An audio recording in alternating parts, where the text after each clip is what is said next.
에이펙 회의 참석차 한국을 찾았던 미국 고위 관료 한 명이 회의가 끝나자마자 본국 복귀 명령을 거부했습니다. 그는 짐을 싸서 곧장 세종시 출입국 사무소로 향했죠. 이유는 단 하나였습니다. 내 딸이 진짜 안전한 나라에서 자라길 원합니다. 전 세계를 충격에 빠뜨린 이 선택의 배경에는 미국조차 해결하지 못한 치안의 현실과 한국만이 가진 믿을 수 없는 일상의 안전이 있었습니다. 무장 경호 대신 신뢰로, 경찰 대신 시민의식으로 지켜지는 나라. 총환자로 없이 세계 최고 수준의 치안을 유지하는 한국의 놀라운 시스템. 그는 말했습니다. 문명은 권력으로 측정되지 않는다. 아이들이 얼마나 평화롭게 잠드는가로 결정된다. 이제 그가 왜 대한민국을 선택했는지 함께 확인해 보겠습니다. 속보가 화면을 가득 채웠습니다. 미국 대표단 일원이 경주의 밤거리로 사라졌습니다.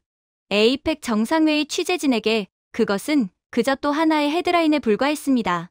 하지만 제게 그건 제 인생을 완전히 바꾸게 될 사건의 시작이었습니다. 제 이름은 로버트 랭, 백악관 국가안보보좌관입니다.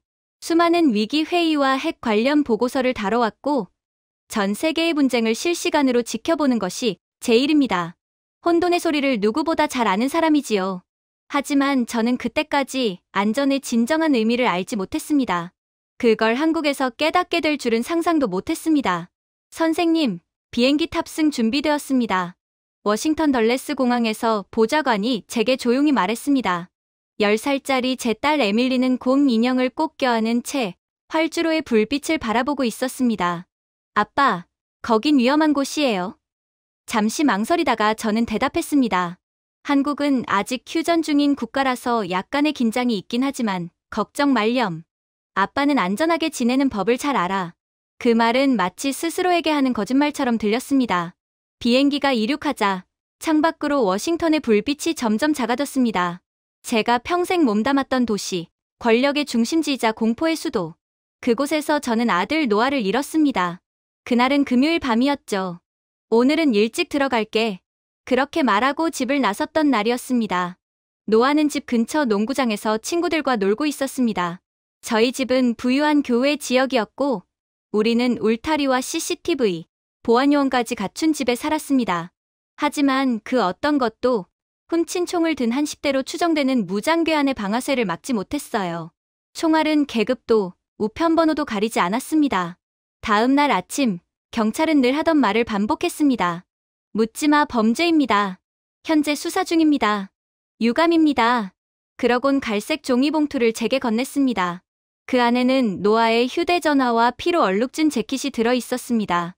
저는 외국의 위협을 분석하고 예방하는 일을 평생 해왔어요. 하지만 그날 제 나라의 가장 큰 위협은 외부가 아니라 내부라는 걸 깨달았습니다. 에밀리는 제 어깨에 머리를 기대고 잠들어 있었습니다. 넌 이제 아빠의 전부야. 그렇게 속삭였습니다. 치료사는 환경의 변화를 권했죠. 풍경이 바뀌면 마음도 달라질 수 있습니다. 하지만 저는 치유를 바라지 않았습니다. 그저 도망치고 싶었습니다. 사이렌 소리와 총성, 그리고 매일 밤 반복되는 악몽으로부터요. 비행기가 인천 상공에 진입하자 창밖 풍경이 펼쳐졌습니다. 밤하늘 아래 도시가 별자리처럼 반짝이고 있었습니다. 도로는 정연했고 차들은 소리 없이 움직였습니다. 단 하나의 경적 소리도 들리지 않았습니다. 아빠, 왜 이렇게 반짝거려요? 에밀리가 묻자 저는 웃으며 대답했습니다. 아마 한국은 어둠을 그냥 내버려두지 않나 보다. 미국에서는 어둠을 밖이 아닌 집 안으로 잠가두며 살았으니까요. 입국장을 통과하면서 저는 더 큰 충격을 받았습니다. 고함도 없고 혼란도 없고 무장한 경비원도 보이지 않았습니다. 입국 심사관은 미소를 지으며 인사를 했고 청소 직원들마저 자부심이 느껴졌습니다. 제 본능은 경계심을 드러냈어요. 이상하군, 너무 조용해. 보좌관이 웃으며 말했습니다. 선생님, 여긴 지구상에서 가장 안전한 나라랍니다. 저는 비웃듯 답했습니다. 세상에 그런 나라는 없어. 진짜로 안전한 곳은 존재하지 않아. 일정은 빡빡했습니다.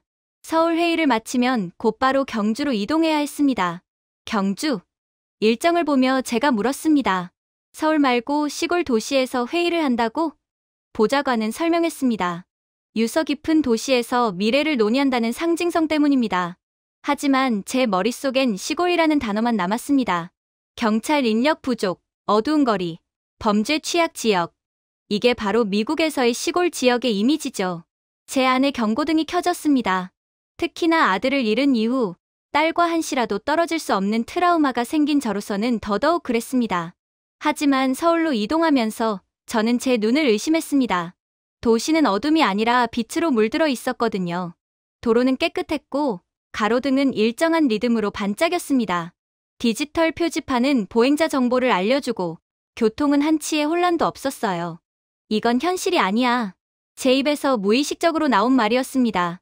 창밖을 바라보던 에밀리가 소리쳤습니다. 아빠, 아이들이 혼자 걸어가요. 이 시간에 보호자는 어디 있지?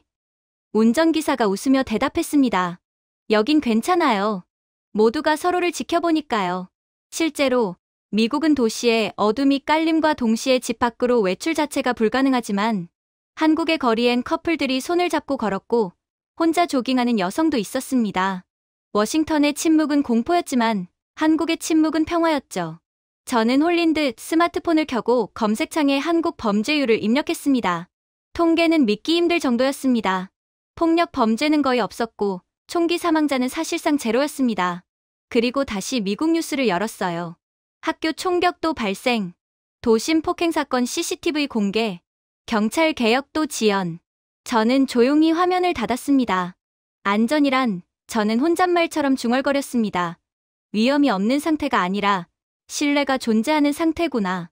노아의 빈 의자, 잠금 장치로 가득한 집, 금속 탐지기가 있는 학교들. 우리는 그것을 자유라 불렀습니다. 하지만 사실 그건 두려움으로 쌓은 감옥이었죠. 그렇게 이런저런 생각을 하다 보니 인천에서 호텔까지 오는 택시는 마치 우주선을 연상케 하는 유리빛 건물 앞에 멈춰섰습니다. 차에서 내리자마자 자동문이 부드럽게 열리며 여성 음성이 들리더군요. 어서 오십시오, 랭 선생님. 체크인을 위해 렌즈를 바라봐 주십시오. 저는 눈을 깜빡였습니다. 데스크가 없다고요? 서류도요? 화면 속 인공지능 안내원이 미소를 지었습니다. 객실이 준비되어 있습니다. 3번 엘리베이터가 안내해 드릴게요. 저는 에밀리를 돌아보았습니다. 들었니? 엘리베이터가 우리 이름을 알고 있대. 에밀리는 신기하다는 듯 웃으며 빛나는 패널에 손을 올렸습니다. 문이 소리 없이 열렸어요. 엘리베이터 안은 잔잔한 푸른빛으로 물들어 있었고 버튼 하나 보이지 않았습니다. 얼굴 인식과 함께 차분한 음성이 흘러나왔습니다. 좋은 밤입니다, 랭 선생님. 31층으로 모시겠습니다. 저는 비밀경호국 요원이라도 튀어나올 줄 알았습니다. 하지만 아무 소리도, 아무 불안도 없었습니다. 완벽한 정적이었죠. 에밀리는 신발을 벗고 복도를 맨발로 달리기 시작했습니다. 에밀리, 안 돼! 본능적으로 외쳤습니다. 워싱턴의 호텔에서는 부모들이 아이를 절대 시야에서 벗어나게 두지 않습니다. 당연하죠. 미국에서는 아직도 유괴 사건이 흔하게 일어나고 있거든요. 그런데 이곳에서는 아무도 신경 쓰지 않았습니다. 의심스러운 눈빛도 경계도 없었죠. 모두가 서로를 믿는다는 듯 조용하고 편안했습니다. 객실 문은 제 얼굴을 인식하자 부드럽게 삑 소리를 내며 열렸습니다. 커튼이 자동으로 올라가자 도시가 눈부신 빛으로 펼쳐졌습니다. 서울의 스카이라인은 완벽하게 정돈된 리듬으로 맥박치고 있었어요. 도로 위의 차량은 시계처럼 움직이고 있었어요. 아빠, 별이 이렇게 많아요. 에밀리가 감탄했습니다. 별이 아니야, 에밀리. 저는 창문 너머로 고개를 돌리며 웃었습니다. 이건 인프라란다. 인프라. 그건 좀 지루한 말이에요. 세상에서 가장 아름다운 지루함이야. 그렇게 중얼거렸습니다. 그날 밤, 저는 벽면의 화면으로 음식을 주문했습니다. AI가 제 목소리를 인식하더니 물었습니다. 비행기에서 드셨던 식사를 다시 주문하시겠습니까? 랭 선생님, 저는 멈칫했습니다. 그걸 어떻게 알죠? 곧 스스로 말을 멈췄습니다. 미국이었다면 이런 시스템을 감시라 부를 겁니다. 하지만 이곳에서는 그저 작동했습니다. 30분 뒤 배달 기사가 다가와 안전하게 음식을 건네주었습니다. 에밀리가 눈을 반짝였어요. 아빠, 지금은 밤인데도 배달원이 저녁을 가져왔어요. 저는 웃었습니다. 그래도 미국이었다면 오는 길에 강도라도 만났겠지. 위험 부담 때문에 배달비가 음식 값보다 몇 배는 더 들었을 거야. 비교가 멈추질 않았습니다. 워싱턴에서는 야간 배달 자체가 불가능합니다. 기사들은 혼자 배달하는 걸 두려워하죠. 그런데 여기 한국에서는 30분 만에 음식이 정확히 도착합니다. 도난도, 위험도, 의심도 없어요. 에밀리가 국수를 먹는 동안 저는 창밖을 바라봤습니다. 총성도, 고함도, 번쩍이는 경광등도 없었습니다. 그저 따뜻한 조명 아래서 걸어가는 사람들 뿐이었죠. 그렇게 저는 저도 모르게 가난했던 어린 시절을 떠올렸습니다. 볼티모어의 낡은 동네, 주류 가게 옆 허름한 호텔. 그곳에서 어머니는 일하셨습니다. 제가 10살이던 해 어머니는 퇴근하지 않으셨습니다. 강도 사건이었어요. 경찰은 말했습니다.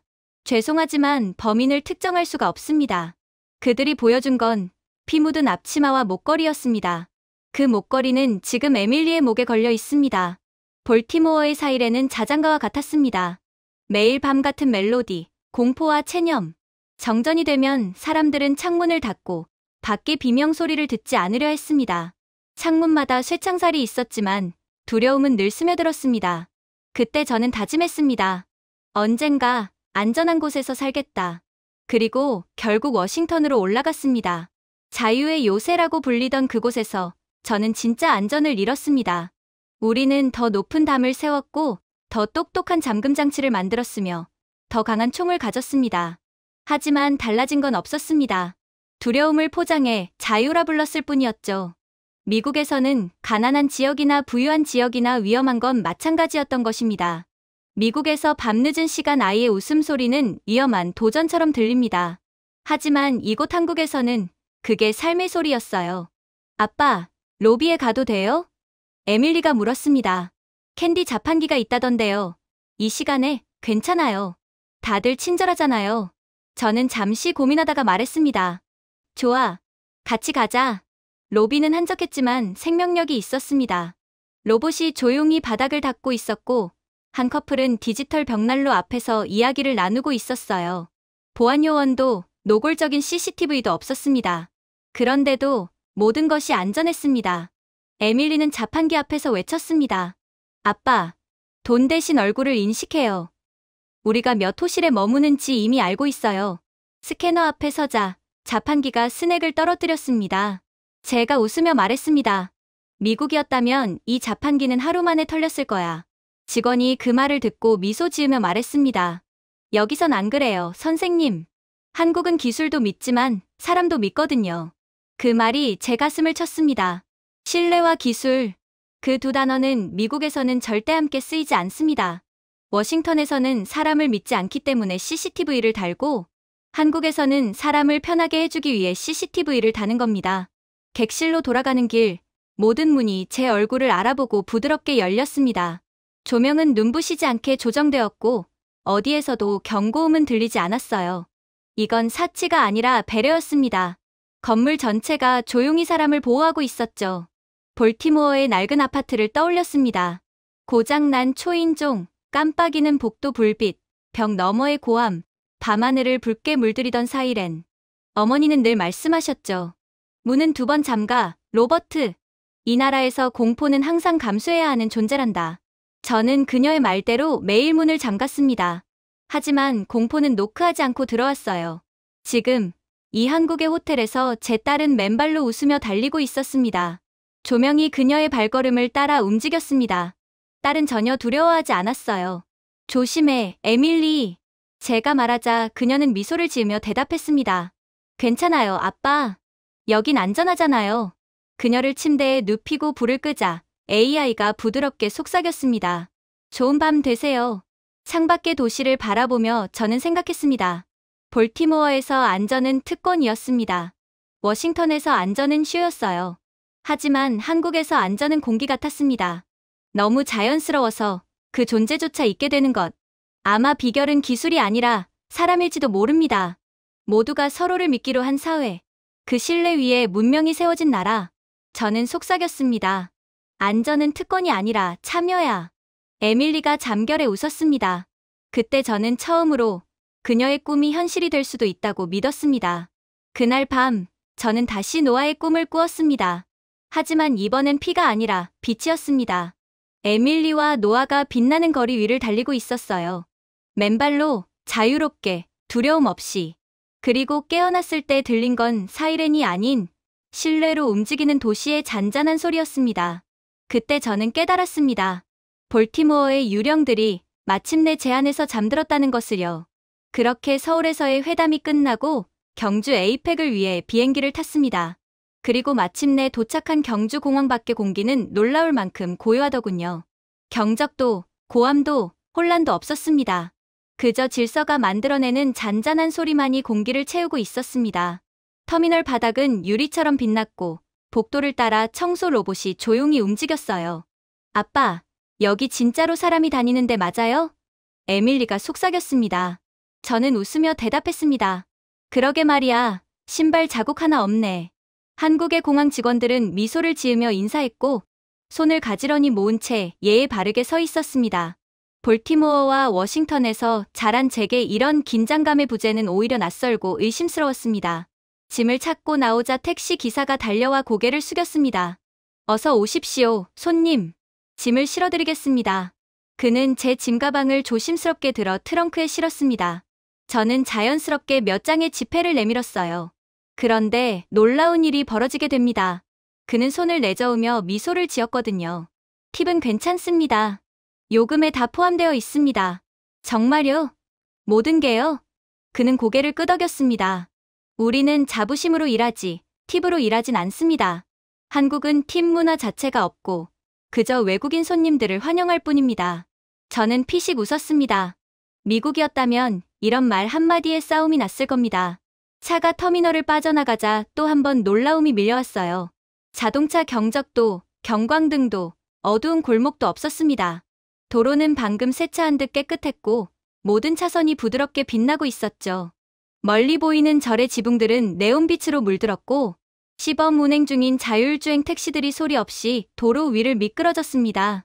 아빠, 건물들이 반짝이는 이유가 뭐예요? 에밀리가 묻자 저는 창밖을 보며 대답했습니다. 저 조명들은 교통량에 맞춰 자동으로 밝기를 조절한단다. 어려워요. 아빠도 잘 모르겠네. 저는 웃었습니다. 휴대폰을 확인하니 신호가 꽉 차 있었습니다. 간섭도 없고 끊김도 없었습니다. 화면에는 알림이 떴습니다. 경주 스마트존에 오신 것을 환영합니다. 공공 와이파이가 자동 연결되었습니다. 저는 중얼거렸습니다. 고속도로에서도 무료 와이파이라니. 그때 보좌관 쿠퍼가 조심스럽게 물었습니다. 선생님, 울타리도 없고 경비원도 없습니다. 괜찮은 걸까요? 너무 위험하진 않을까 염려됩니다. 저는 도로 위로 반사되는 부드러운 불빛을 바라보다가 조용히 대답했습니다. 아마 이게 진짜 안전이란 걸지도 모르겠네. 한국인 운전기사가 어눌한 영어로 말을 걸었습니다. 당신, 아메리카에서 오셨죠? 저 예전에 뉴욕 간 적 있어요. 그래요? 어땠습니까? 그는 잠시 머뭇거리더니 미소 지었습니다. 사이렌이 많았어요. 모두가 뛰어다녔어요. 도망가는 것 같았죠. 그는 마치 비극을 이야기하듯 조심스러웠습니다. 저는 한숨을 내쉬었습니다. 틀린 말이 아니네요. 그는 고개를 끄덕였습니다. 그는 마치 저보다 제 나라를 더 잘 이해하고 있는 듯했습니다. 도로를 따라 주택가가 보였어요. 아이들이 밤늦게 줄넘기를 하며 놀고 있더군요.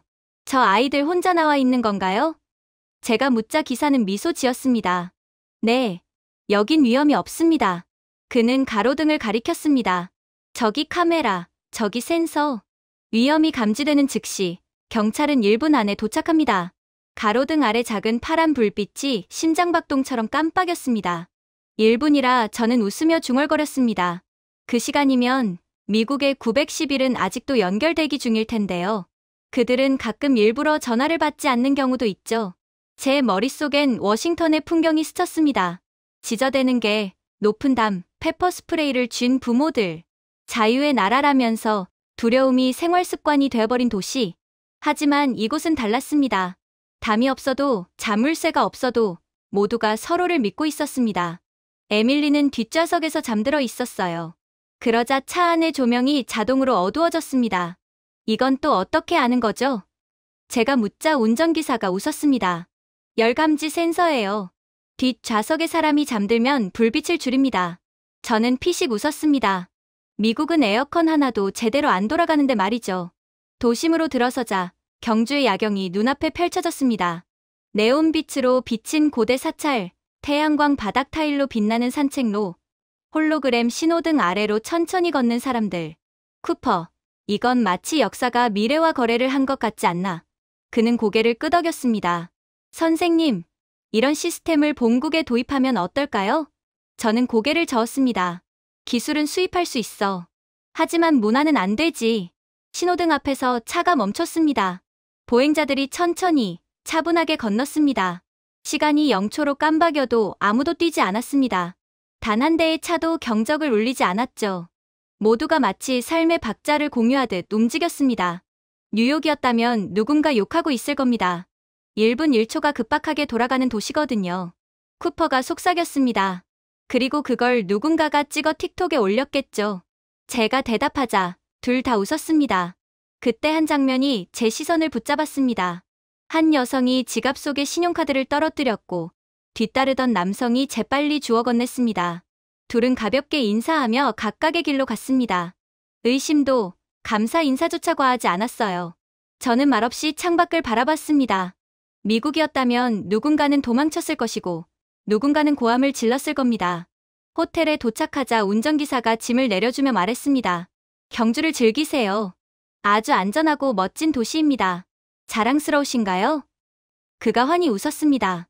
안전은 곧 존중이니까요. 그 말은 제 마음에 박혔습니다. 저는 평생 안전을 통제나 무장으로 착각하며 살아왔어요. 하지만 여기서의 안전은 두려움이 아니라 참여였습니다.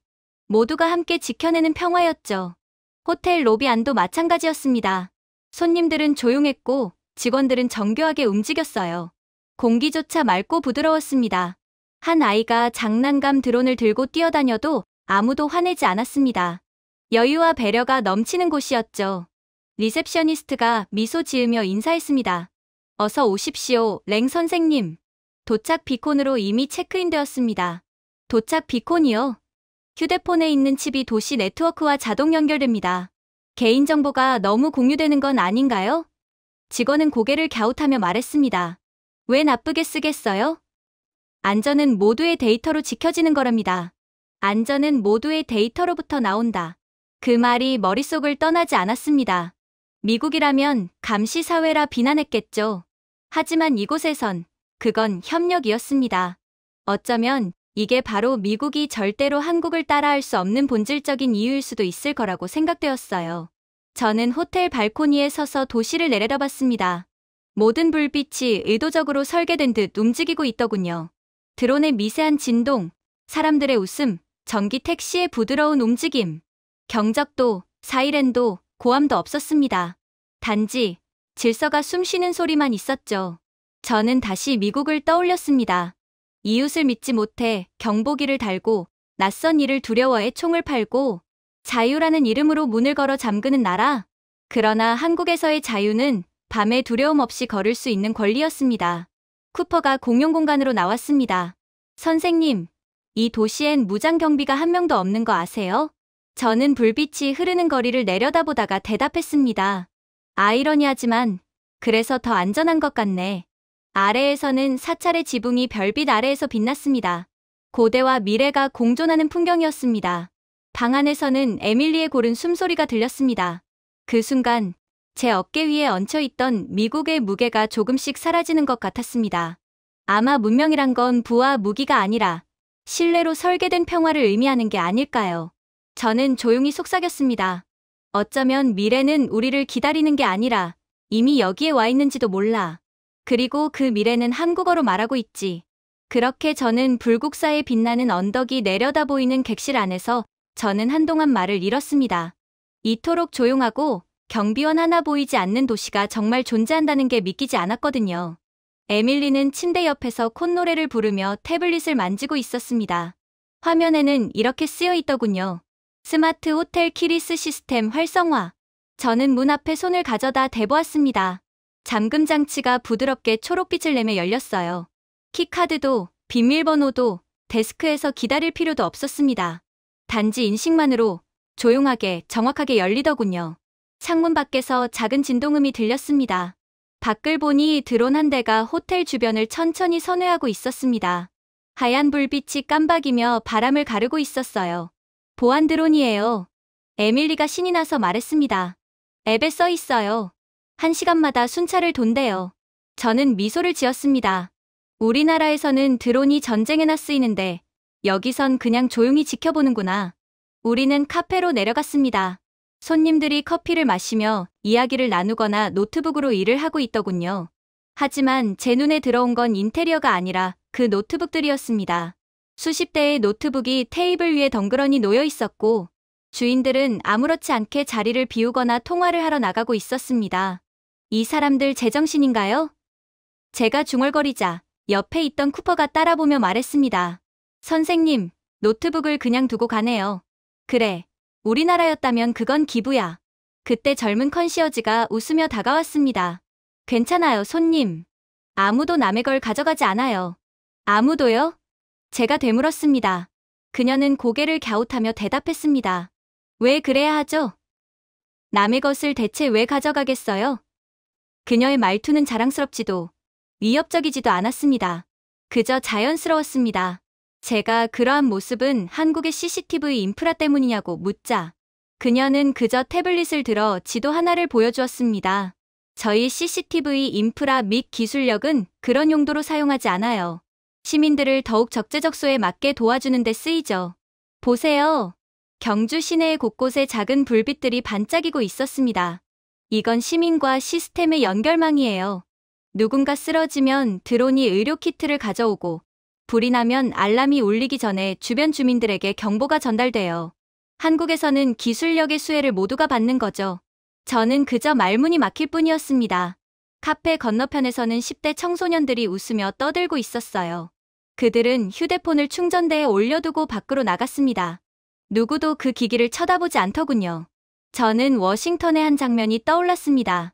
지하철역 앞에서 휴대폰 하나 때문에 총격이 일어났던 그 밤. 강도가 피해자가 순순히 휴대폰을 넘기지 않는다는 이유로 고민 없이 총격을 가한 일이었죠. 기자가 말하더군요.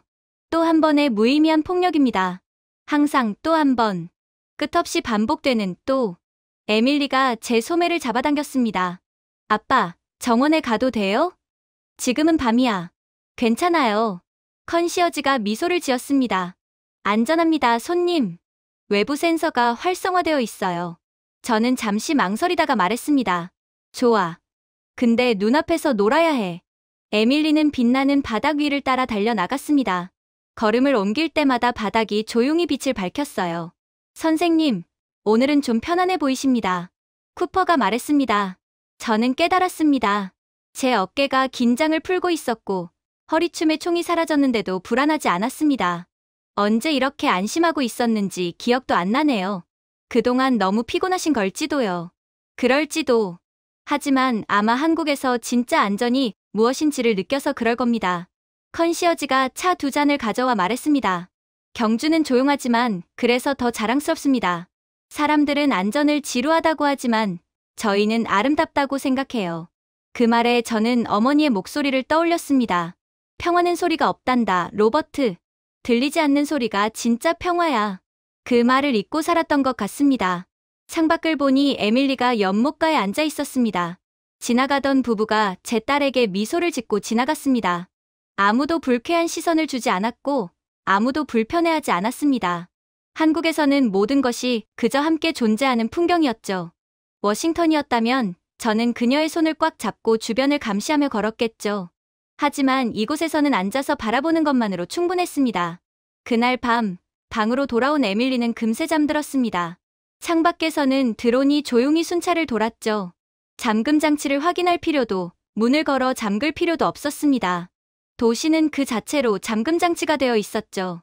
워싱턴의 아파트가 떠올랐습니다. 문에 달린 3개의 자물쇠, 복도 위에 감시 카메라. 그럼에도 불구하고 찾아오는 불면의 밤들. 미국에서 가장 부유한 동네였지만 그곳엔 알람만 있었고 평화는 없었습니다. 하지만 이곳에는 경보음이 없었어요. 그 대신 확신이 있었습니다. 조명을 끄자 방이 자동으로 어두워지고 온도가 스스로 조절되었습니다. 저는 더 이상 정적을 의심하지 않았어요. 몇 년 만에 처음으로 총성도, 사이렌도 없는 꿈을 꾸었습니다. 그건 두려움의 침묵이 아니라 평화의 침묵이었죠. 그렇게 날이 밝아왔습니다. 정말 오랜만에 느껴보는 쾌적함이었어요. 미국에 있었을 때는 밤이 두려워서 매번 불면증에 시달리곤 했거든요. 아무튼 경주의 아침 공기는 너무 맑아서 마치 현실이 필터를 통과한 듯 느껴졌습니다. 호텔 창밖으로 보이는 거리는 완벽히 정돈된 빛의 선이었고 모든 가로등과 교차로에는 마치 생명처럼 미세한 전류가 흐르고 있었습니다. 에밀리는 아침을 먹으며 호텔 카페에서 만난 젊은 한국인 엔지니어 박하린 박사와 이야기를 나누고 있었어요. 그녀는 한국의 시티 가디언이라 불리는 국가 프로젝트의 핵심 멤버로 한국 도시를 세계에서 가장 안전한 곳으로 만든 장본인이었습니다. 하린 박사는 부드럽게 미소를 지으며 태블릿을 조정했어요. 한국에서는 열, 움직임, 의도를 통합적으로 분석하는 AI 보안망이 작동하고 있습니다. 그녀는 유창한 영어로 설명을 이어갔습니다. 이 시스템은 사건이 발생하기 전에 패턴을 감지해요. 반응형이 아니라 예측형이죠. 저는 눈썹을 찌푸렸습니다.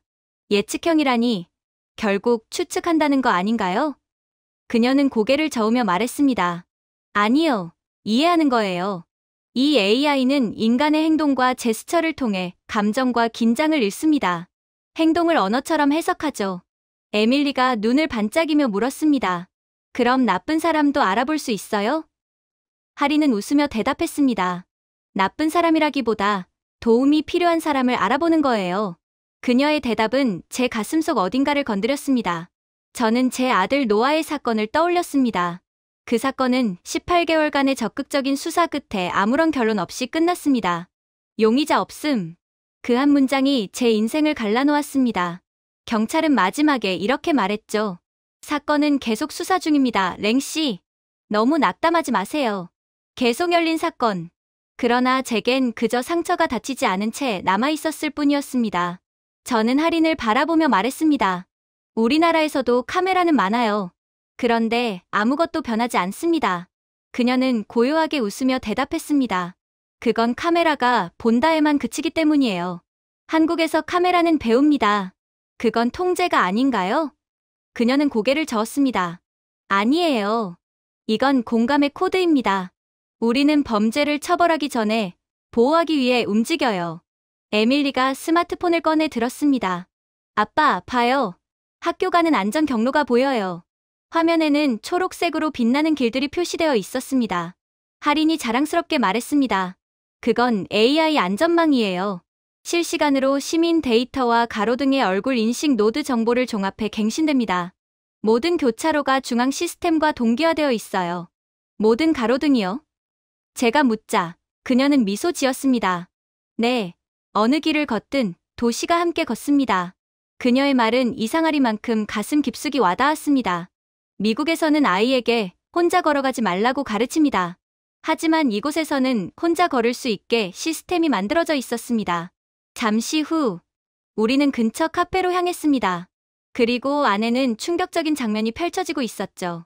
현금 대신 디지털 결제, 바리스타 대신 로봇, 그리고 놀랍게도 모두가 서로를 향해 미소를 짓고 있었습니다. 에밀리는 의자 옆에 분홍색 가방을 두고 따뜻한 초콜릿을 마셨습니다. 아빠, 연못에 있는 잉어 다시 보러 가도 돼요? 그리고 에밀리는 제 대답도 듣지 않고 손을 흔들며 문 밖으로 나갔습니다. 그리고 약 30분이 지났을까 제 심장이 순간적으로 멎는 듯했습니다. 에밀리는 가방을 그대로 두고 나가버렸다는 것을 뒤늦게 깨달았거든요. 미국에서 물건을 두고 간다는 건 곧 잃는다는 의미였습니다. 저는 자리에서 벌떡 일어나 외쳤습니다. 그 가방. 그러나 바리스타가 침착하게 태블릿을 터치하며 말하더군요. 걱정하지 마세요, 손님. 분실물이 기록되었습니다. 기록됐다고요? 그는 미소를 지을 뿐이었습니다. 창밖을 보니 아무도 가방을 건드리지 않았습니다. 시간이 30분이나 흘렀음에도 아무도 혼자 덩그러니 놓여있는 가방을 건들지 않았어요. 사람들은 평온했고 긴장감 하나 느껴지지 않았죠. 제가 벙쪄있자 바리스타가 미소를 지으며 말했습니다. 한국에 오신 걸 환영합니다. 한국인들은 남의 물건을 절대로 훔치지 않아요. 여기서는 물건보다 더 소중한 걸 돌려드리죠. 저는 아무 말도 할 수 없었습니다. 가슴이 먹먹했고 눈가가 뜨거워졌습니다. 미국에서 물건을 잃는다는 건 단순한 분실이 아닙니다. 그건 신뢰를 잃는 일이죠. 누군가 내 세상을 훔쳐간다는 감각이자 사회적 신뢰가 박탈당하는 순간입니다. 하지만 이곳 한국에서는 세상이 먼저 돌려줍니다. 제가 걱정할 틈조차 없게 말이죠. 하리는 조용히 말했습니다. 이제 아시겠죠? 랭 선생님. 한국의 안전은 기술만으로 이루어지지 않습니다. 이건 문화예요. 사람들이 신뢰하기 때문에 시스템이 작동합니다. 저는 고개를 끄덕였습니다. 결국 기계가 아니라 사람의 마음이 안전을 만드는 거군요. 그녀는 미소 지었습니다. 맞아요. 시민의식이 뒷받침되지 않는 기술은 감시일 뿐이죠. 하지만 시민의식과 배려가 뒷받침된 상태에서의 기술은 보호가 됩니다. 그 말은 제 마음에 깊게 울렸습니다. 저는 그동안 수많은 숫자로 안전을 측정했습니다. 범죄율, 예산, 대응 속도. 하지만 진짜 안전은 수치가 아니라 삶의 질이었습니다. 두려움 없이 잠드는 아이의 웃음. 그것이야말로 인간이 이룰 수 있는 최고의 문명이었습니다. 창밖의 거리는 여전히 조용하고 질서정연했습니다. 자전거가 소리 없이 지나가고 노인 부부가 천천히 횡단보도를 건너자 신호등은 자동으로 그들의 속도에 맞춰 시간을 조절했어요. 그 풍경이 너무나 자연스러워서 마치 숨 쉬듯 아름다웠습니다. 워싱턴에서는 신호등이 전쟁터였죠. 여기서는 약속이었습니다. 에밀리가 가방을 꼭 껴안으며 말했습니다. 아빠, 여기선 나쁜 일은 절대로 안 생길 것 같아요. 저는 잠시 아무 말도 하지 못했습니다. 그녀의 말이 사실이었기 때문이죠. 그리고 그 사실이 저를 울게 했습니다. 하리는 떠나기 전 마지막으로 말했습니다. 감시냐, 보호냐는 결국 신뢰의 문제예요. 당신은 정보를 믿으시나요? 아니면 이웃을 믿으시나요? 당신은요? 그녀는 미소 지으며 대답했습니다. 저는 매일 이웃을 믿어요. 호텔로 돌아가는 길, 하늘에는 수많은 드론이 떠 있었습니다. 햇빛을 받아 반짝이는 그들은 단순한 기계가 아니었습니다. 마치 도시의 양심처럼 사람들의 신뢰가 형체를 이룬 존재 같았어요.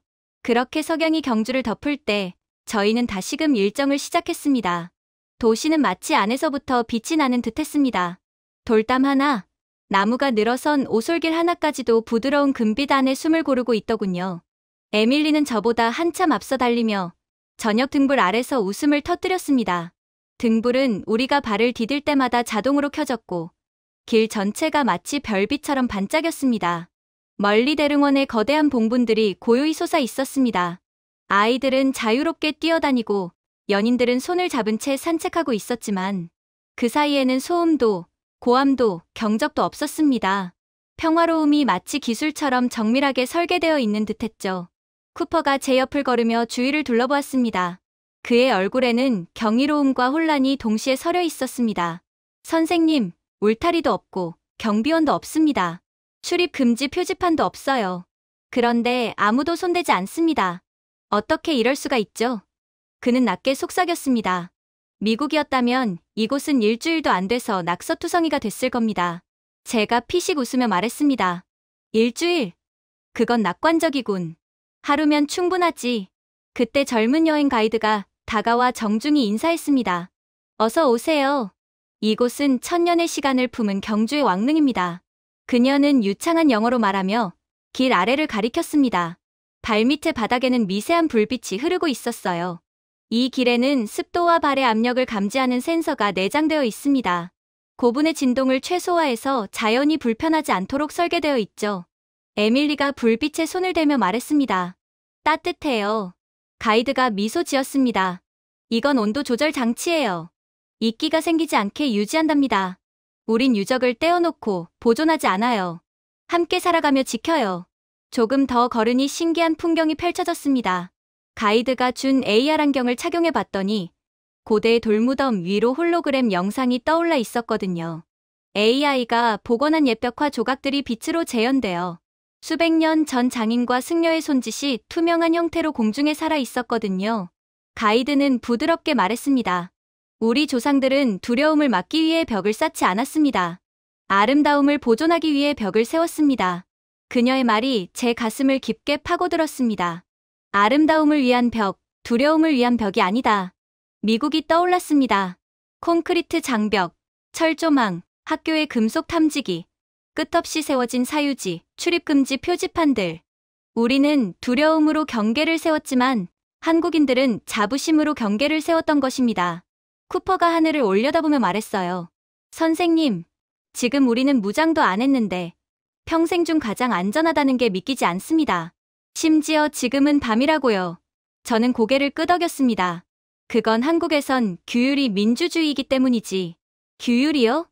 그가 물었습니다. 그래. 여기서 자유는 방종이 아니라 함께 선택한 질서야. 미국처럼 자유를 외치면서도 아무도 책임을 지지 않는 사회와는 수준 자체가 다르다고 볼 수 있어. 그렇게 한국의 웅장한 유적들을 구경하면서 저도 모르게 중얼거렸습니다. 나는 한때 안전이란 게 힘의 문제라고 생각했지. 경찰이 많고 예산이 크고 총이 넘쳐야 안전하다고 믿었어. 쿠퍼가 조용히 물었습니다. 지금은요? 지금은 존중이 안전이란 걸 알겠어. 그건 돈으로 살 수 없고 오직 가르침으로만 전해지지. 한국은 다른 사람들에 대한 신뢰와 존중으로 똘똘 뭉친 국가이기에 아무런 무기 없이도 최고의 안전 수준을 유지할 수 있는 거야. 그때 근처에서 한 꼬마가 넘어졌습니다. 순식간에 2명의 낯선 한국인들이 다가가 아이를 일으켜 세우더군요. 한 명은 아이의 손을 잡고 다른 한 명은 생수를 건네며 아이를 안정시켰어요. 덕분에 아이는 울음을 멈추고 도움을 준 사람들에게 꾸벅 인사한 뒤 부모 품으로 달려갔습니다. 에밀리가 제 팔을 잡으며 말했습니다. 아빠, 여기선 다들 서로 도와요. 저는 그녀를 바라보며 말했습니다. 그래, 그게 문명이라는 거야. 가이드는 우리를 작은 연못 앞으로 안내했습니다. 주변의 돌에는 QR코드가 새겨져 있더군요. 이걸 스캔해보세요. 화면 위로 3D 왕과 학자, 장인들의 모습이 떠올랐습니다. 우리는 보존과 교육을 하나로 묶습니다. 기술은 과거를 대체하는 게 아니라 느끼게 만드는 도구예요. 제가 물었습니다. 기술이 오히려 옛것을 잊게 만들진 않나요? 그녀는 고개를 저었습니다. 우린 왜 그것이 중요했는지를 잊는 걸 두려워하죠. 그래서 과거와 미래를 하나로 엮는 겁니다. 그래서 한국인들은 절대로 과거를 잊지 않는 거예요. 그녀의 말은 저를 잠시 침묵하게 만들었습니다. 미국은 진보를 위해 스스로의 역사를 부숴왔습니다. 그리고 뒤늦게 그것을 쇼핑몰 속 복제품으로 재건했죠. 하지만 여기선 역사가 짐이 아니라 기초였습니다. 그렇게 저는 한국에서 완전히 할 말을 잃은 채, 벙찐 채 허공만 바라보고 있을 수밖에 없었어요. 그리고 어느새 밤은 더욱 깊어졌죠. 경주의 저녁 공기는 놀라울 만큼 고요했습니다. 그럼에도 안전만큼은 확실하게 보장되는 느낌이었어요. 골목마다 설치된 가로등은 정해진 시간이 아닌 인공지능이 사람의 움직임을 감지해 자연스럽게 하나씩 켜지고 있었습니다. 저는 에밀리와 함께 횡단보도 앞에 서 있었습니다. 그때 10살 남짓되어 보이는 초등학생 아이들이 몇 명 서로 장난을 치며 집으로 돌아가고 있더군요. 보호자도 경찰도 없었습니다. 하지만 모두 웃고 있었습니다. 밤인데도요. 한참 동안 저는 그 자리에 멈춰 서 있었습니다. 너무나 평범한 풍경이었지만 그 평범함이 제 마음을 무너뜨렸습니다. 아빠, 저 아이들 혼자 가요. 에밀리가 신기한 듯 말했습니다. 그러네. 제가 천천히 대답했습니다. 믿기지가 않는구나. 아이들이 횡단보도 앞에 서자 신호등이 자동으로 인식했습니다.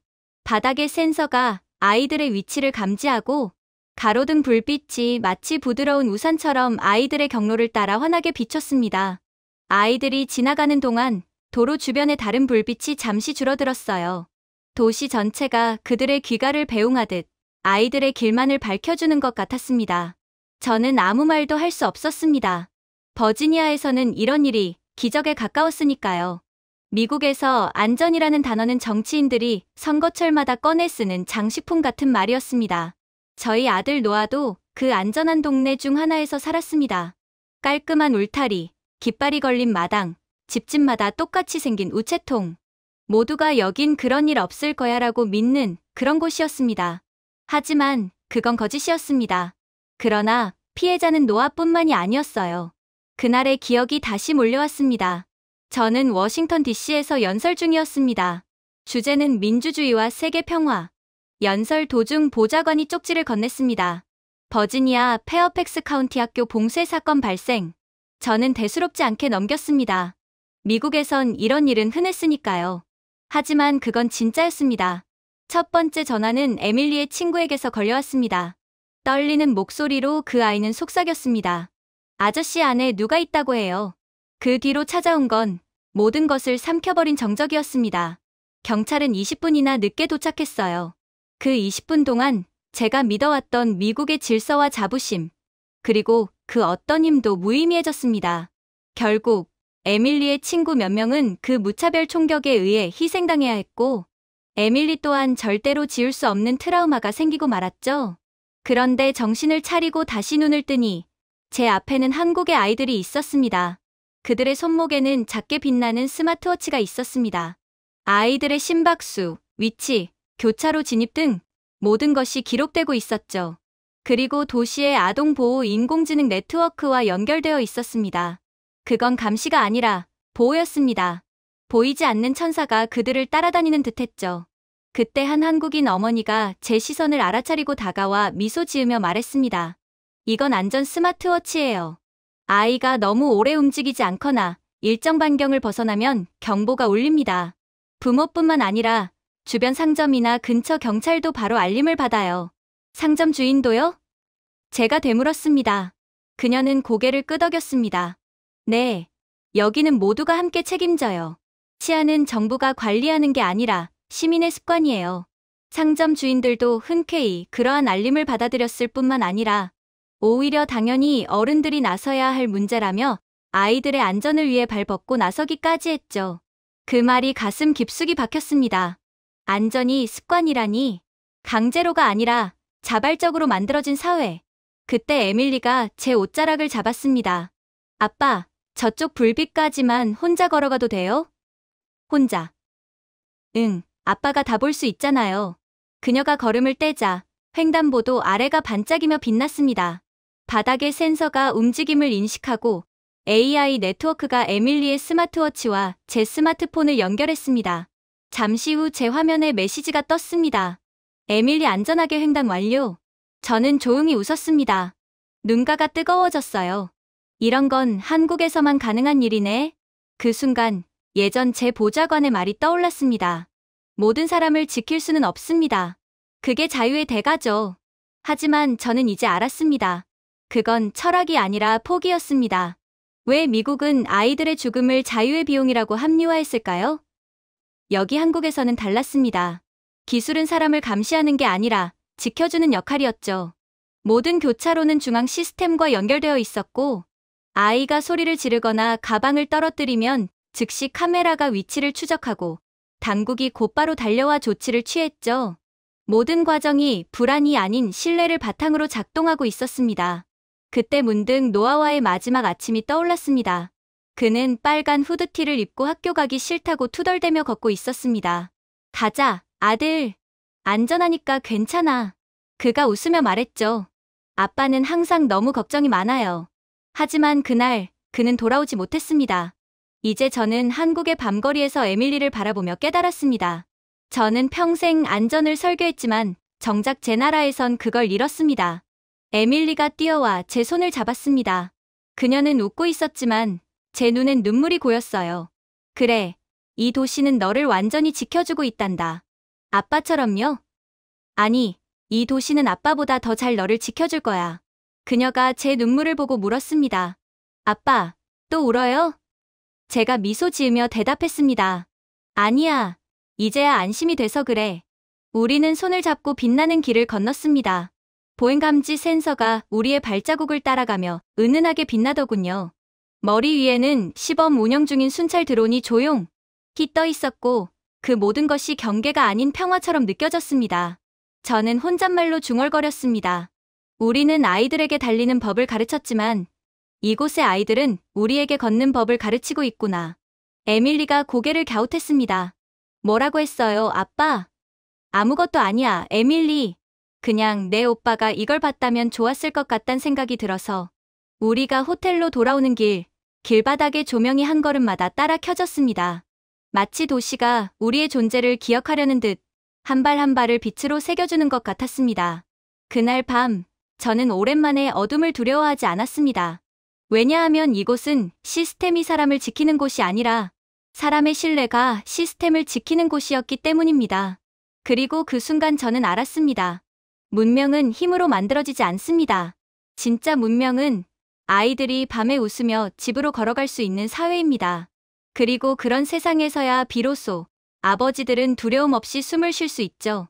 하지만 이러한 평화로움도 잠시 제겐 감당할 수 없는 충격적인 일이 닥쳐오고야 말았어요. 그날은 정오의 햇살이 불국사 위로 내리쬐고 있었습니다. 따뜻한 공기 속에서 관광객들의 웅성거림이 잔잔하게 퍼졌고 멀리서 들려오는 종소리가 산속의 바람과 어우러졌습니다. 저는 카메라를 들고 꽃잎이 흩날리는 장면을 찍고 있었어요. 잠시 동안은 세상의 모든 걱정을 잊은 듯 했습니다. 그리고 뒤를 돌아봤을 때 그녀가 없었습니다. 에밀리의 노란 모자, 작은 가방, 밝게 웃던 얼굴이 있던 그 자리가 텅 비어 있었습니다. 숨이 멎는 듯 했습니다. 온몸이 얼어붙었고 손에 들고 있던 휴대폰이 떨어질 뻔했습니다. 공기가 무겁게 내려앉았고 심장은 귀 바로 옆에서 터질 듯 뛰고 있었어요. 에밀리! 제 목소리가 갈라졌습니다. 에밀리!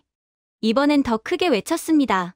사람들의 시선이 제게로 쏠렸지만 아무것도 신경 쓰이지 않았습니다.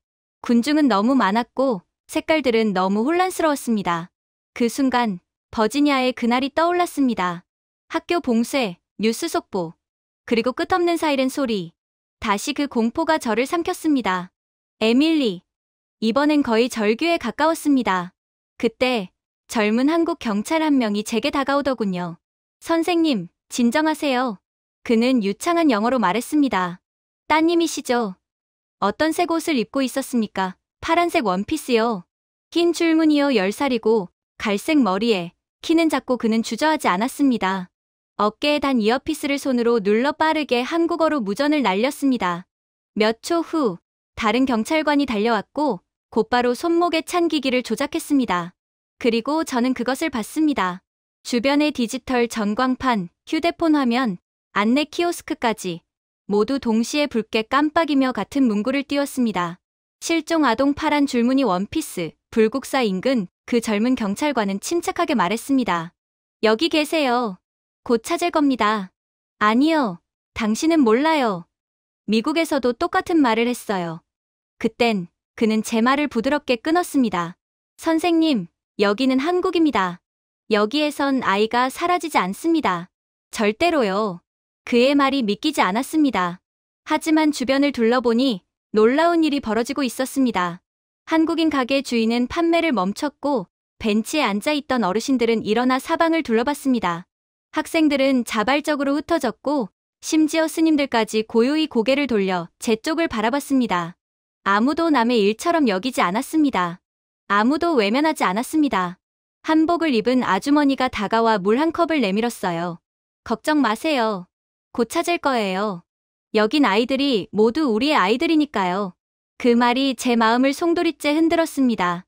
모든 아이는 우리의 아이. 미국이었다면 어땠을까요? 사람들은 그냥 지나쳤을 겁니다. 누군가는 신고할까 하다 말고 대부분은 누가 하겠지라며 걸음을 재촉했을 겁니다. 하지만 여기선 세상이 멈췄습니다. 경찰관이 다시 무전기를 조작하며 말했습니다. 시스템 연결 완료. 스마트 그리드 전 구역 감시 시작. 제가 물었습니다. 그리드요? 그는 고개를 끄덕였습니다. 전국 얼굴 인식 네트워크입니다. 모든 카메라, 모든 드론이 연결되어 있습니다. 90초면 위치가 잡힙니다. 90초요? 제 얼굴에는 불신이 가득했습니다. 미국에서는 90일이 걸려도 서류조차 제대로 접수되지 않았으니까요. 그는 미소를 지으며 말했습니다. 보세요. 그의 손목 장치에 지도가 나타났습니다. 수많은 파란 점이 반짝였고 붉은 원이 퍼져나가며 지역을 스캔했습니다. 잠시 후 초록색 신호 하나가 반짝였어요. 탐지 완료. 경찰이 외쳤습니다. 꽃정원 북쪽 구역. 거기까지 걸어가면 10분은 걸려요. 제가 말했습니다. 그가 고개를 끄덕였습니다. 드론이 더 가깝습니다. 이미 출발했습니다. 시간이 멈춘 듯 했습니다. 주변의 모든 소리가 희미하게 들렸고 멀리서 드론의 낮은 웅음이 들렸습니다. 그리고 하늘 위에서 은색 드론 하나가 내려왔어요. 그것은 부드럽게 착륙하더니 꽃밭 근처로 향했습니다. 경찰관의 손목 장치가 반응했습니다. 시각적 확인 완료. 제가 고개를 돌렸습니다. 그곳에 에밀리가 있었습니다. 그녀는 꽃밭 앞에 앉아 한 할머니와 이야기를 나누고 있더군요. 손에는 떡 한 조각을 들고 있었고 얼굴은 햇살에 붉게 물들어 있었습니다. 드론은 그들 곁을 맴돌며 부드럽게 빛을 깜빡였습니다. 아빠, 에밀리가 밝게 외쳤습니다. 그냥 꽃을 보고 싶었어요. 저는 무릎이 풀려버렸습니다. 그녀를 끌어안고 말했습니다. 다시는 그러지 마. 제발. 에밀리가 고개를 갸웃하며 웃었습니다. 근데 저 안 잃어버렸어요. 할머니가 떡도 주셨어요. 그녀가 자랑스럽게 떡을 들었습니다. 할머니는 미소를 지었습니다. 잠깐 길을 잃은 것 같아서 안내소에 알렸어요. 그새 드론이 도착하더군요. 세상에 이렇게 빠를 줄은 몰랐네요. 경찰이 공손히 고개를 숙였습니다. 이게 바로 저희 시스템의 일상입니다. 여긴 아이가 사라지지 않습니다. 저는 아무 말도 할 수 없었습니다. 그저 에밀리를 꼭 아는 채 고개를 숙였습니다. 멀리서 전광판의 붉은 경보가 꺼지고 거리의 사람들은 다시 일상으로 돌아갔습니다. 하지만 모두가 미소를 띤 얼굴. 미국이었다면 이 일은 비극이 되었을 겁니다. 뉴스 헤드라인, 정치 토론, 그리고 시스템 실패라는 말로 끝났겠죠. 하지만 한국에선 그저 하루의 한 장면이었습니다. 두려움이 아니라 신뢰로 움직이는 사회. 호텔로 돌아가는 길, 에밀리가 말했습니다. 아빠, 다들 저를 도와줬어요. 심지어 로봇도요. 저는 웃으며 대답했습니다. 그래. 여기선 친절이 시스템의 일부야. 에밀리가 말했습니다. 도시가 살아있는 것 같아요. 저는 하늘을 올려다봤습니다. 작은 드론 하나가 천천히 떠 있었고 그 불빛이 심장 박동처럼 깜빡였습니다. 그럴지도 모르겠구나. 제가 조용히 속삭였습니다. 미국에서 우리는 사람을 믿지 말라고 배웠습니다. 문을 잠그고 낯선 일을 피하고 두려움을 당연하게 여겼습니다. 하지만 이곳의 벽은 눈에 보이지 않았습니다. 그 벽은 두려움이 아닌 신뢰로 만들어져 있었습니다. 그 젊은 경찰의 말이 다시 떠올랐어요. 여기서는 아이가 사라지지 않습니다. 그건 단순히 기술을 자랑하는 말이 아니었습니다. 이 나라는 무시하지 않는 사람들로 유지되고 있었어요. 에밀리가 제 손을 잡으며 물었습니다. 아빠, 이제 괜찮아요? 저는 그녀의 머리를 쓰다듬으며 웃었습니다. 그래, 에밀리. 이제야 정말 괜찮단다. 멀리서 시스템이 조용히 리셋되는 소리가 들렸습니다. 하지만 제 마음속에서는 새로운 무언가가 시작되고 있었어요. 이 작은 나라에서 저는 미국이 잃어버린 것을 보았습니다. 두려움이 아닌 사랑으로 지켜내는 문명. 그리고 그 사랑은 와이어와 데이터. 그리고 사람들의 마음을 타고 흐르고 있었습니다. 그날 저녁, 저는 경주 통합보안센터를 방문했습니다. 겉보기엔 경찰서라기보다 첨단 기술 성소 같았어요. 공기는 시원했고 조명은 은은했습니다. 공중에 떠있는 투명한 홀로그램 화면에는 끝없이 흐르는 데이터와 지도가 비쳤습니다. 빛 하나하나가 목적을 가지고 살아 움직이는 듯했습니다. 그날 저는 처음으로 안전이 이렇게 아름다울 수도 있다는 걸 느꼈죠. 어서 오세요, 랭 선생님. 짙은 감색 유니폼을 입은 여성이 다가왔습니다. 명찰에는 윤세희 통합 데이터 분석실장이라고 적혀 있었습니다. 그녀는 유창한 영어로 인사했어요. 따님 일은 들었습니다. 무사히 찾으셨다니 다행이에요. 당신들과 이 시스템 덕분입니다. 제가 말하자 그녀는 미소 지었습니다. 기계는 단지 사람이 놓칠 수 있는 부분을 도와줄 뿐이에요. 진짜 수호자는 여전히 시민들이랍니다. 그녀는 저를 거대한 홀로그램 벽 앞으로 안내했습니다. 수많은 실시간 화면들이 모자이크처럼 이어져 있었어요. 거리, 공원, 학교, 교차로 모두가 하나의 네트워크로 연결되어 있었습니다. 현재 전국에서 약 30만 개의 CCTV가 작동 중입니다. 그녀가 설명했습니다. 모두 예측형 인공지능이 동시에 분석하죠. 하지만 우리는 단순히 범죄를 탐지하지 않습니다. 불안을 감지합니다. 불안이요? 제가 되물었습니다. 그녀는 고개를 끄덕였습니다. 사람의 미세한 표정과 움직임을 분석해요. 누군가 장시간 불안하거나 이상한 행동 패턴을 보이면 근처의 시민 대응 인력이 즉시 도움을 줍니다. 처벌이 아니라 위기 전의 돌봄이 목적이죠. 그녀가 가리킨 화면 속 한 여성이 지하철 플랫폼에 서 있었습니다. AI가 그녀의 걸음과 표정을 인식하더니 체온과 맥박이 살짝 변하자 파란 빛이 화면에 떴습니다. 잠시 후 근처 직원이 다가와 물을 건네자 그 표시는 초록색으로 바뀌었습니다. 이상 종료. 상황 해결. 마치 공상과학 영화 같았지만 그 안에는 따뜻함이 있었습니다. 모든 알고리즘에는 공감이 코딩되어 있었습니다. 윤 실장은 손짓으로 다른 영상을 띄웠습니다. 이건 오늘 오후 따님이 사라졌을 때의 데이터입니다. 홀로그램 속 에밀리의 이동 경로가 빛의 선으로 표시되었습니다. AI가 그녀의 얼굴 표정에서 감정을 분석했습니다. 호기심, 평온, 안정. 보이시죠? 그녀가 말했습니다. 따님은 위험한 상황이 아니었어요. AI는 두려움이나 긴장을 감지하지 못했거든요. 그래서 전국 경보를 울리지 않았습니다. 우리 시스템은 혼란이 아니라 의도를 분석합니다. 저는 화면을 바라보며 말이 나오지 않았습니다. 이 기술은 놀라웠지만 그보다 더 감동스러웠던 건 그 철학이었어요.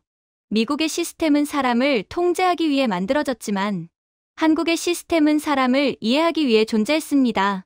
제가 쓴웃음을 지으며 말했습니다. 우리나라는 아직도 전단지를 인쇄하고 있습니다. 전화번호 붙이고 찾습니다라고 적은 채 말이죠. 그녀가 미소를 지었습니다. 여기서 예방은 통제가 아닙니다. 연민이에요. 그 말이 제 머릿속에 오래 맴돌았습니다. 연민으로 이루어진 예방. 그녀는 저를 다른 공간으로 이끌었습니다. 그곳엔 수십 명의 분석관들이 조용히 일하고 있었어요. 소란도, 명령도, 긴장도 없었습니다. 그들은 범인을 쫓는 게 아니라 위기를 예측하고 있었습니다. 벽에는 시민 행복도, 지역 안전 지수, 사회 협력 지수 같은 데이터가 표시되어 있었습니다. 저 초록색 구역 보이세요? 그녀가 말했습니다.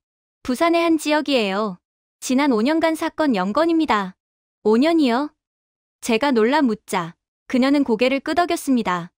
네, 처음엔 시범 프로젝트였어요. 규칙이 아닌 공감을 학습하는 AI를 설치했죠. 이젠 전국 표준이 됐습니다. 미국은 천문학적인 예산을 치안에 쏟아붓고 있습니다. 경찰 예산, 감시 시스템, 방위비. 그럼에도 불구하고 우리는 여전히 금속 탐지기를 통과해야 회의실에 들어갑니다. 부모들은 하루에도 몇 번씩 자녀에게 문자를 보냅니다. 괜찮니? 무사하니? 하지만 여기 많은 이들이 작은 반도라고 부르던 이 나라에서는 그 모든 걸 이미 실현했습니다. 두려움 없는 사회. 세희 실장은 제 표정을 읽은 듯 말했습니다. 우리는 기술부터 시작하지 않았어요, 랭 선생님. 신뢰부터 시작했죠. 그리고 그 신뢰를 지키기 위해 기술이 따라왔습니다. 신뢰라 제가 중얼거렸습니다. 그건 우리나라에선 사라진 단어죠. 그녀는 천장을 가리켰습니다. 거기엔 수많은 빛의 실이 연결된 조형물이 있었습니다. 이게 휴먼 그리드예요. 각 빛은 사람 한 명을 의미합니다. 데이터가 아니라 심장 박동으로요. 하나의 신호라도 흔들리면 시스템이 바로 반응합니다. 통제가 아니라 돌봄으로요. 저는 고개를 들어 그 아름다운 구조물을 바라봤습니다. 아름답군요. 그녀가 대답했습니다. 그건 살아있는 존재예요. 우리와 함께 숨쉬죠. 그때 작은 알림음이 들렸습니다. 한 분석관이 조용히 말했습니다. 서울 지하철 12구역, 노약자 실신. 대응팀 30초 내 도착 예정입니다. 30초. 미국이었다면 30초는 사고가 벌어지는 시간이었을 겁니다. 하지만 한국에서는 도움이 도착하는 시간이었습니다.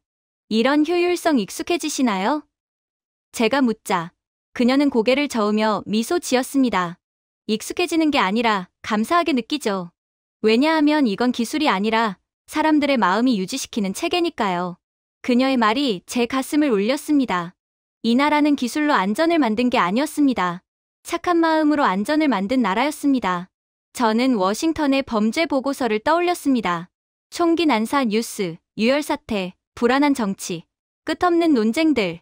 자유 대 안전이라는 구호 아래 수십 년 동안 수조 달러를 쏟아부었지만 노아 하나 지키지 못했습니다.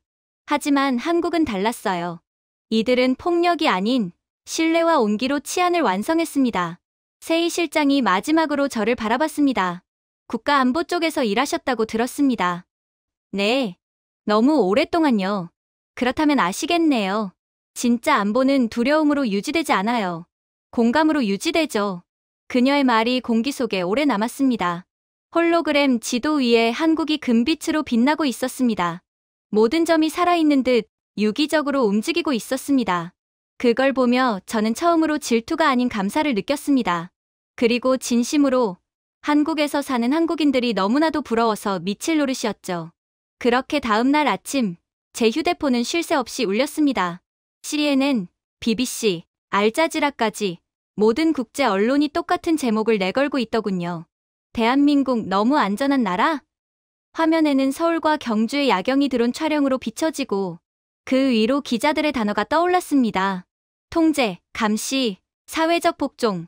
그들에게 두려움이 없는 안전은 비정상적인 것이었습니다. 마치 인류가 도달하면 안 될 경지처럼 말이죠. 정오, 저는 경주 에이펙 기자회견장 단상에 서 있었습니다. 세계 각국에서 모인 기자들이 마이크를 들고 웅성거렸습니다. 오늘은 원래 준비된 원고를 읽는 게 제 역할이었습니다. 한국에 대한 적당한 칭찬, 외교적 균형, 동맹에 대한 원론적인 언급. 하지만 제 안에 무언가가 그 원고를 무겁게 짓누르고 있었습니다. 먼저 가디언 기자가 손을 들었습니다.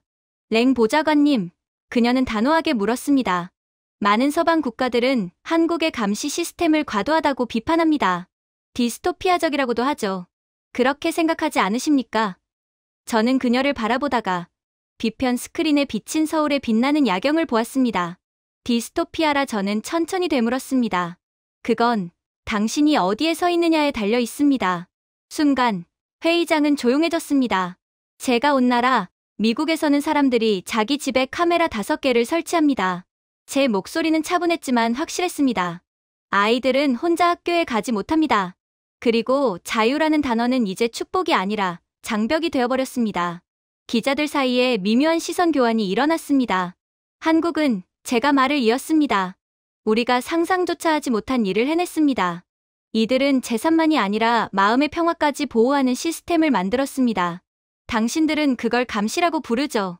하지만 그들은 그것을 신뢰라고 부릅니다. 어디선가 누군가가 작게 웃었습니다. 카메라로 신뢰를 만든다고요? 저는 미소를 지었습니다. 아니요. 지속성으로요. 이들의 기술이 작동하는 이유는 이 사람들이 작동하기 때문입니다. 정직은 프로그래밍할 수 없지만 지속시킬 수는 있습니다. 한국은 바로 그걸 해낸 겁니다. 그 뒤로는 정적이 흘렀습니다. 적대적이지는 않았습니다. 다만 기존의 틀에 맞지 않는 진실 앞에서 생기는 불편한 침묵이었습니다. 워싱턴 포스트 기자가 손을 들었습니다. 미국이 한국에게 배워야 한다고 말씀하시는 겁니까? 저는 잠시 숨을 고르고 대답했습니다. 아니요. 저는 미국이 안전이 어떤 느낌이었는지를 잊었다고 말하는 겁니다. 순간 회의장은 술렁였습니다. 플래시가 쏟아졌고 제 옆에 대변인은 얼어붙은 얼굴로 저를 바라봤죠. 이건 원고에 없는 발언이었습니다. 하지만 이미 돌이킬 수 없었습니다. 생각해보세요.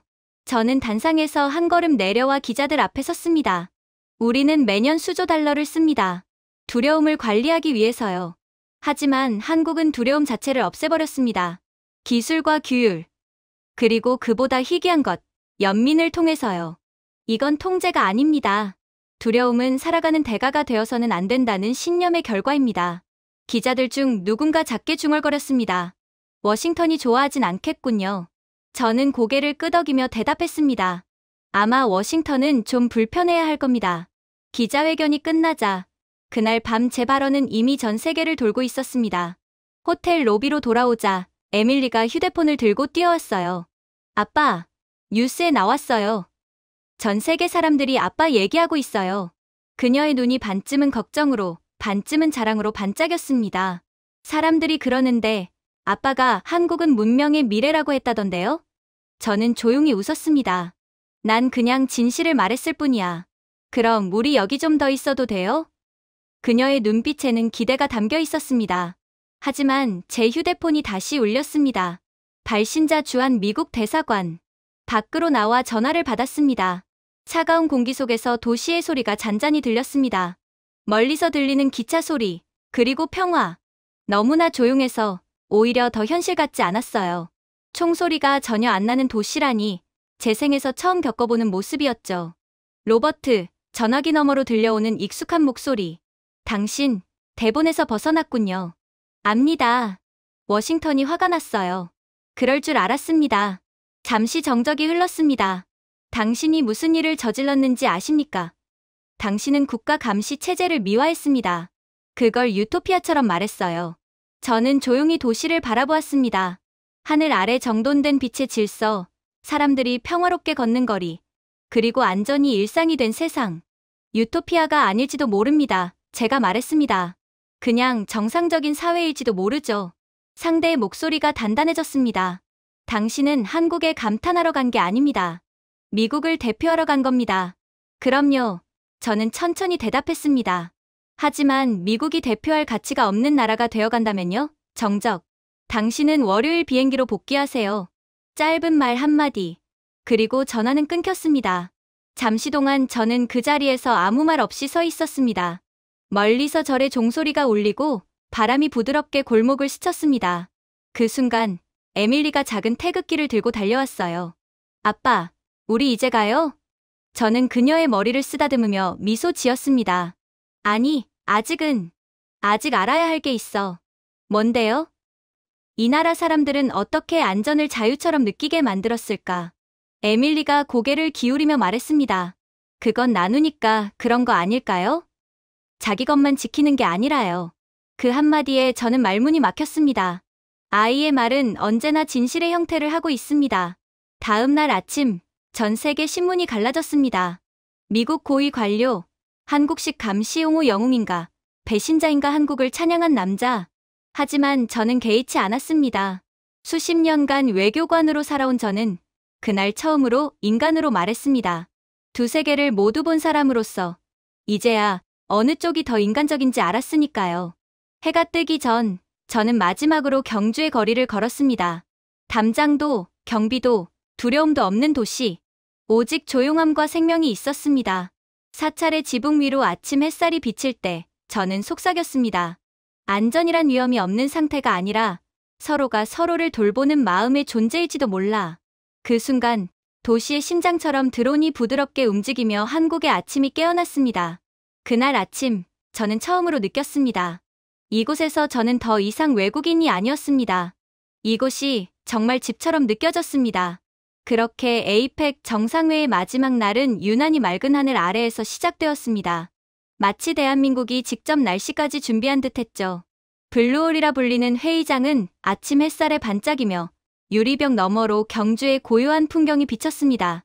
전 세계 21개국의 대표단이 긴 타원형 회의 테이블을 둘러앉아 있었고 모두 조용히 속삭이며 회의의 시작을 기다리고 있었습니다.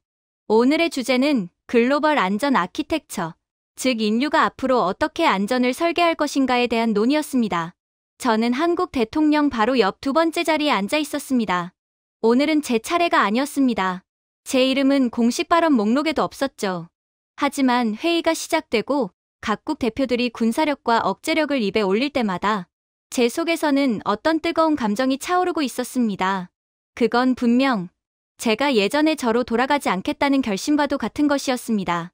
미국 국무장관이 마이크를 잡고 단호하게 말했습니다. 우리의 입장은 분명합니다. 안전은 힘으로 보장되어야 합니다. 평화는 능력에서 비롯됩니다. 대표들은 의례적으로 고개를 끄덕였습니다. 하지만 한국 대통령은 조용히 그를 바라볼 뿐 아무 말도 하지 않았습니다. 그 눈빛에는 우리가 다른 길을 가고 있다는 확신이 담겨 있는 듯 했죠. 그리고 저는 거의 무의식적으로 제 앞에 마이크 버튼을 눌렀습니다. 각하, 제가 입을 열었습니다. 실례지만 조금 다른 관점을 제시해도 되겠습니까? 국무장관이 당황한 표정으로 몸을 돌렸습니다. 로버트, 지금은 내 차례가 아니야. 그러나 대통령은 손을 들어 그를 제지했습니다. 말하게 하십시오. 순식간에 회의장은 정적에 휩싸였습니다. 카메라가 저를 향했고 스크린 구석의 생중계 표시가 붉게 빛났습니다. 온 에어. 우리는 늘 말합니다. 안전은 방어로, 억제로, 무장으로 지켜진다고요. 제 목소리는 떨리지 않았습니다. 하지만 저는 배웠습니다. 진짜 안전은 힘이 아니라 규율로 유지된다는 것을. 회의장 곳곳에서 웅성거림이 일었습니다. 워싱턴의 모든 외교 채널이 일제히 숨을 멈췄을지도 모릅니다. 제가 온 나라 미국은 매년 천문학적인 돈을 안전이라는 이름으로 씁니다. 하지만 그 안전은 언제부턴가 사람들을 지키는 것이 아니라 서로를 의심하게 만들었습니다. 그리고 어느 순간 우리가 진짜 보호해야 했던 것이 평화라는 사실을 잊고 말았죠. 저는 손에 쥔 펜을 내려놓았습니다. 제 아들은 안전하다고 믿었던 도시에서 죽었습니다. 그날 저는 깨달았습니다. 신뢰 없는 안전은 그저 두려움에 유니폼을 입힌 것일 뿐입니다. 통역사들마저 멈칫했습니다. 공기가 묘하게 무거워졌습니다. 그런데 한국에 와서 저는 완전히 다른 것을 봤습니다. 여기 한국에서는 감시가 통제를 위한 것이 아니라 공존을 위한 것이었습니다. 사람들은 낯선 일을 두려워하지 않습니다.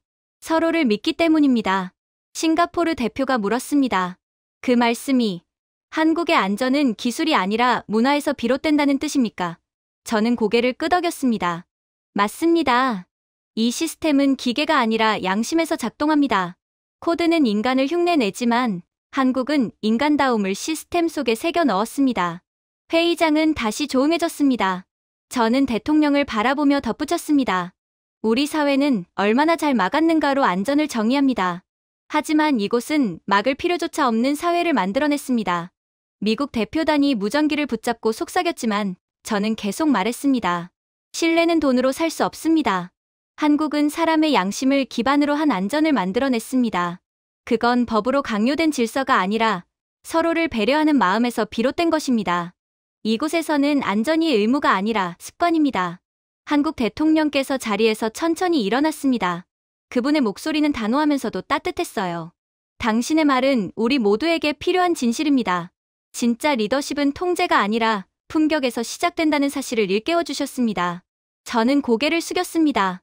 저는 그저 제가 본 것을 말했을 뿐입니다. 그날 회의장 안의 공기는 설명하기 어려울 만큼 진지했습니다. 통역을 멈춘 사람들, 고개를 숙인 대표들, 그리고 천천히 고개를 끄덕이는 대통령. 잠시 후 사회자가 조심스럽게 마이크를 잡았습니다. 랭 보좌관님, 예상치 못한 말씀이었지만 어쩌면 꼭 필요한 말씀이었을지도 모르겠네요. 제가 미소를 지으며 대답했습니다. 진실은 허락을 구하지 않습니다. 그렇게 회담은 끝났습니다. 아무래도 이제 제 정치 생명은 끝이겠죠. 하지만 괜찮습니다. 어떤 진실은 감당할 가치가 있거든요. 다음 날 아침, 저는 블루홀 계단을 내려가며 도시를 바라봤습니다.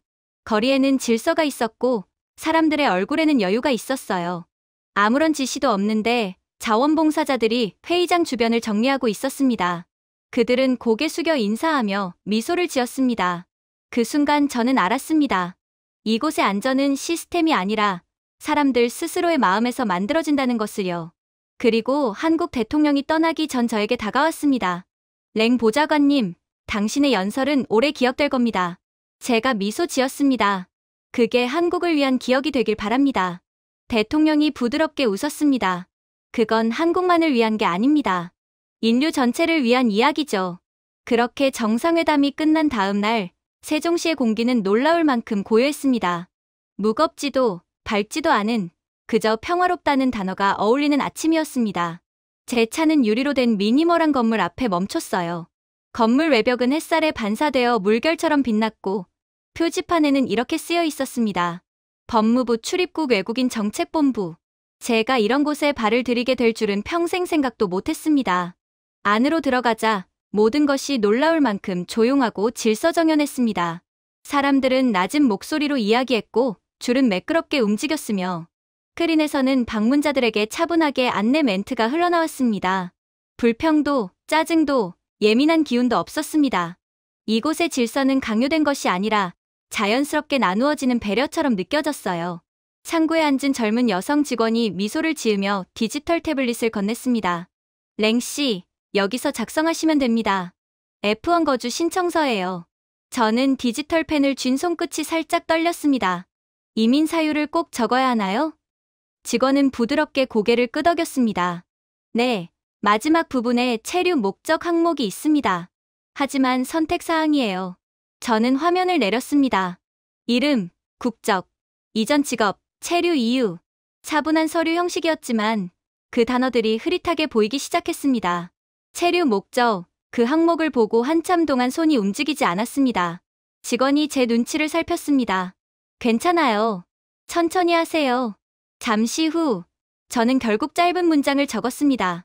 내 마지막 남은 딸이 진짜 안전을 알고 자라길 원하기 때문입니다. 서류를 제출하자 직원은 한동안 화면을 바라보다 고개를 천천히 끄덕였습니다. 좋은 이유네요. 그녀의 말은 단순한 위로가 아니라 진심이었습니다. 저는 미소 지으며 대답했습니다. 그게 제게 남은 유일한 이유입니다. 그녀는 저를 지문 스캐너 앞으로 안내했습니다. 오른손을 여기에 올려주세요. 기계는 부드럽게 빛을 내며 제 손가락을 스캔했고 곧 제 얼굴도 카메라에 인식되었습니다. 30초도 걸리지 않았습니다. 어떤 서류 절차에서도 느낄 수 없었던 정확함과 인간미가 동시에 있었어요. 프린터가 조용히 작동하며 파란빛이 감도는 금속 재질의 작은 카드를 출력했습니다. 천천히 잔잔한 피아노 선율이 스피커를 통해 흘러나왔습니다. 직원이 카드를 제게 건네며 미소를 지었습니다. 환영합니다. 이제 대한민국 시민 네트워크의 일원이 되셨습니다. 제 목소리는 거의 속삭임처럼 나왔습니다. 감사합니다. 건물 밖으로 나서자 유리복도를 통해 햇살이 부드럽게 흘러들었습니다. 멀리 학생들이 스마트 가로등 아래에서 웃으며 걸어가고 있었습니다. 그 웃음은 경계도 두려움도 없었습니다. 그저 안전이 일상이 된 나라의 소리였습니다. 그때 경비 게이트의 경찰관이 저를 향해 고개를 숙였어요.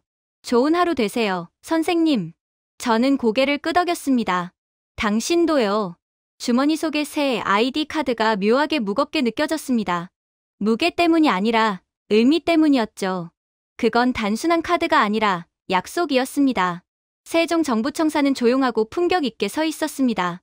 정원은 깔끔하게 정돈되어 있었고 반사되는 물 위로 드론이 천천히 지나갔습니다. 그런데 그 감시의 느낌은 차갑지 않았습니다. 누군가가 나를 지켜보고 있다가 아니라 보살피고 있다는 느낌이었습니다. 그때 딸 에밀리에게서 전화가 걸려왔습니다. 아빠, 했어요? 신청서 냈어요? 저는 웃으며 대답했습니다. 그래, 다 끝났어. 그럼 우리 여기서 사는 거예요? 그녀의 목소리에는 설렘이 묻어 있었습니다. 저는 고개를 들어 하늘을 보았습니다.